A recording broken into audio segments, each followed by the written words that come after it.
መካከለኛው ምስራቅ የሰው ልጅ ስልጣኔ አጽም ያረፈበት የሶስቱ ታላላቅ የአብርሃማዊ ሃይማኖቶች የትውልድ ማህፀንና በዘመናችን ደግሞ የዓለም አቀፍ ፖለቲካ የኢኮኖሚና የኃይል ሽሚያ ማጠንጠኛ ሆኖ ይገኛል። የመካከለኛው ምስራቅን ጂኦፖለቲካዊ ትኩሳት ለመረዳት ከጀርባቸው የተሸረበውን የታሪክ፣ የሃይማኖት፣ የኢኮኖሚና የሀያላን ሀገራት የጥቅም ትንቅንቅ ድር ማጥናት ግድ ይላል። በየዕለቱ የምንሰማቸው የቦምብ ፍንዳታዎች፣ የዲፕሎማሲያዊ ውጥረቶችና የንግድ መስመሮች መዘጋት በአንድ ጀንበር የተፈጠሩ ክስተቶች ሳይሆኑ ለአንድ ምዕተ ዓመት ያህል ሲብላሉ የቆዩ የታሪክ ቁስሎችና የስህተት ስሌቶች ውጤቶች ናቸው። እኒህ ሲብላሉ የቆዩት የታሪክ ውርሾና ታካራዎች በእስራኤልና አሜሪካ በተፈጸመ ጥቃት የመካከለኛው ምስራቅ የጦር አውሎ ንፋስ መላውን ዓለም እያሸበረና እያስጨነቀ ይገኛል። የእያንዳንዱን ጓዳ ጎድጓዳ የሚያንኳኳው የቀጠናው ዳፋ በዲፕሎማሲያዊ መንገድ የመፈታት እድሉ እየጠበበ ስለመሆኑ የተለያዩ የመገናኛ ብዙሃንና ዓለም አቀፍ ጉዳይ ተንታኞች እየገለጹ ይገኛሉ።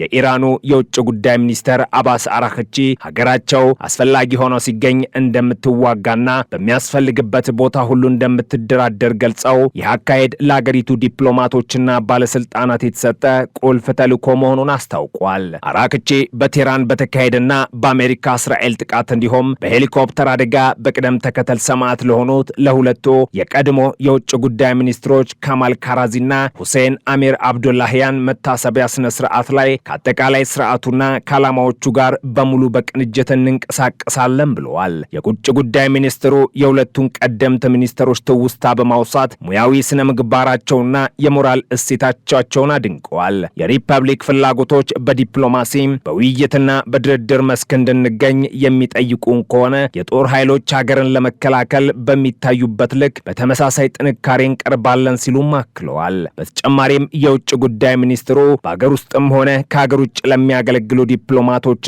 ሰራተኞችን ጨምሮ ለመላው የውጭ ጉዳይ ሚኒስተር በተለይም በቅርቡ በተጫነው ጦርነትና ተኩስ አቁምን ተከትሎ በነበሩት አስቸጋሪ ቀናት ላደረጉት አስተዋጽኦ ምስጋናቸውን አቅርበዋል። የአሜሪካ ባለስልጣናት ሳይቀሩ ኢራናውያን የህዝብ ዲፕሎማሲውን ጦርነት እንዳሸነፉ አምነዋል ያሉት አራክቺ በውጭ የሚገኙ ኤምባሲዎቻችን የሚዲያና የህዝብ ዲፕሎማሲ ጦርነቱን በበላይነት ስለመቆጣጠራቸው በመግለጽ ላይ እንደሚገኙ መናገራቸውን የአገሪቱ ብሔራዊ መገናኛ ብዙሃን የሆነው ኢርና ዘግቧል። በሌላ በኩል የኢራን ምክር ቤት አፈ ጉባኤ መሐመድ ባገር ጋሊባፍ ሌላ ማስጠንቀቂያ የሰጡ ሲሆን በፕሬዝዳንት ዶናልድ ትራምፕ ድርጊቱ የሚደገም ከሆነ አሜሪካ ልታሸንፈው በማትችለው ማለቂያ የሌለው ጦርነት ውስጥ እንደምትገባ ተናግረዋል። ጋሊባፍ በኤክስ ማህበራዊ ትስስር ገጻቸው ባስተላለፉት መልእክትም የአሜሪካ ምክትል ፕሬዝዳንት ጄዲ ቫንስ በ2016 ካሳተሙት ሂሌቢሊ ኤሌጂ ግለ ታሪካዊ መጽሐፍ ላይ አንድ ሀረግ በመጥቀስ አሜሪካ ያለበቂ ምክንያት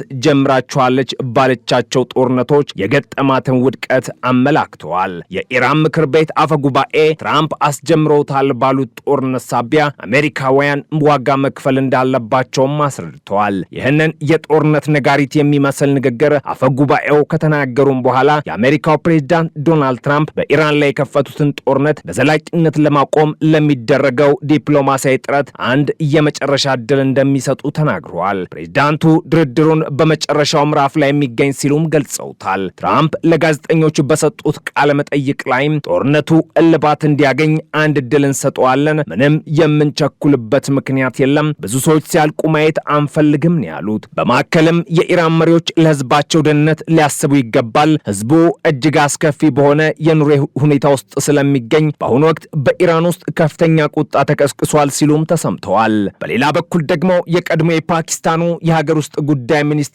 ሞህሲን ናቅቪ ከአንድ ሳምንት ባነሰ ጊዜ ውስጥ ለሁለተኛ ጊዜ ወደ ቴህራን ማቅናታቸውን የኢራን ብሔራዊ ቴሌቪዥን ዘግቧል። ናቅቪ ቴህራን እንደገቡም ከኢራን አቻቸው ኢስካንደር ማሞኒ ጋር በሀገር ውስጥ ጉዳይ ሚኒስተር ተገናኝተው መክረዋል። ፓኪስታን፣ አሜሪካና እስራኤል በኢራን ላይ ከፈቱትን ጦርነት ለማስቆም በሚደረገው የማሸማገል ጥረት ውስጥ ቁልፍ ሚና ስትጫወት ቆይታለች። አሜሪካና እስራኤል በኢራን ላይ ድንገተኛ ጥቃት መሰንዘራቸውን ተከትሎም የቀጠናው ውጥረት እንደ እሳተ ገሞራ እንደፈነዳ የሚታወቅ ነው። ለዚህም አጸፋ ኢራን በቀጠናው በሚገኙ ኢላማዎች ላይ ተከታታይ ድሮንና የሚሳኤል ጥቃቶችን የሰነዘረች ሲሆን ቴህራን የሆርሙዞች መጥን በመዝጋት መላው ዓለም እንዲሸበር በማድረግ ሉዓላዊነቷን ለማስከበር መታገሏን ቀጥላለች። ኢራን ወታደራዊ አቅሟን ከተገመተው በላይ እጅግ በፍጥነት መልሳ እየገነባች መሆኑን የሚያመላክቱ የአሜሪካ የስለላ መረጃዎች እየወጡ ስለሆኑም እየተነገረ ይገኛል። ኢራን የአንዳንድ ድሮኖቿን ምርት እንደገና መጀመሯ ተገልጿል። የእርምጃ በአሜሪካና እስራኤል ጥቃቶቹ ወድሞ የነበረውን ወታደራዊ አቅሟን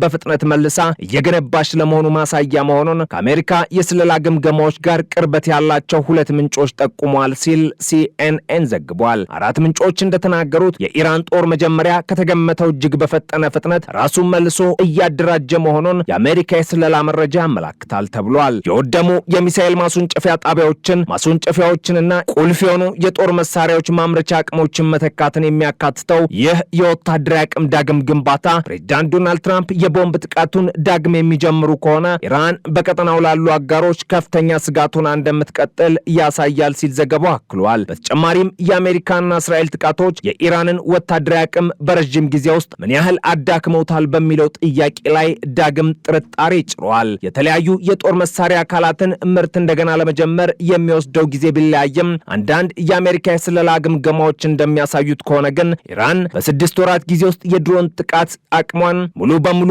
መልሳ ልትገነባ እንደምትችል አንድ የአሜሪካ ባለስልጣን ለሲኤንኤን አረጋግጧል። ኢራናውያን የስለላ ማህበረሰቡን መልሶ ለማቋቋም ይወስዳል ብሎ የገመተውን የጊዜ ሰሌዳ ሁሉ አልፎታል ብለዋል ባለስልጣኑ።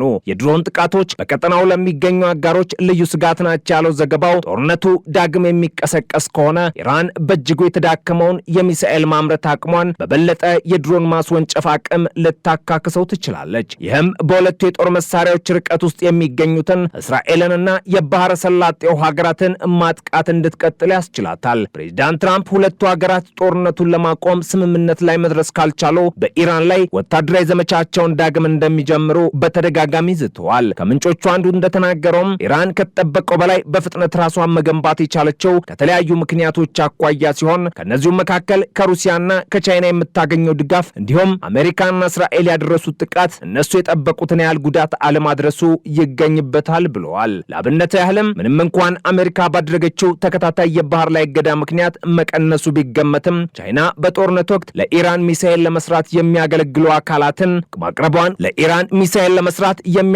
አካላትን ማቅረቧን ቀጥላለች ሲሉ ሁለት ምንጮች ለሲኤንኤን ገልጸዋል። የእስራኤሉ ጠቅላይ ሚኒስተር ቤንያሚን ኔታንያሁም ባለፈው ሳምንት ለሲቢኤስ የዜና ወኪል እንደገለጹት ቻይና ለኢራን የሚሳኤል ማምረቻ አካላትን እየሰጠች መሆኑን የተናገሩ ሲሆን ተጨማሪ ማብራሪያ ከመስጠት ግን ተቆጥበው ነበር።